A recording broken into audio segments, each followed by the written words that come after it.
Have you ever thought about how easy and beneficial it is to create a small kitchen garden at home? Today I am going to give you a glimpse of my beautiful kitchen garden where my mother-in-law has planted a variety of plants. So let's take a tour of this lush green space. So this is our lovely kitchen garden where my mother-in-law has carefully planted various types of plants. We have onion and garlic, which are not only fresh and healthy but also showcase to true beauty of kitchen gardening.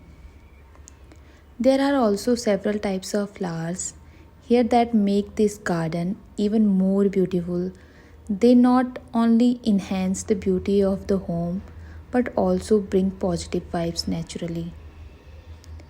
Now, let me show you the pot place on our stairs, one of which has a special plant, money plant.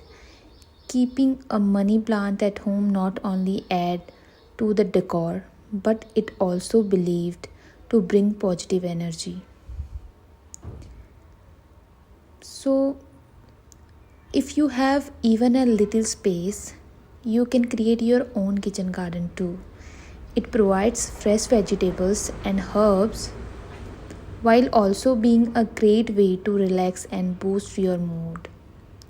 So, this was our little garden space that keeps our home fresh and full of natural vibes. How did you like our kitchen garden? If you enjoyed this video, don't forget to like, share, and subscribe my channel. See you in the next video. Until then, stay green and stay happy. Thank you.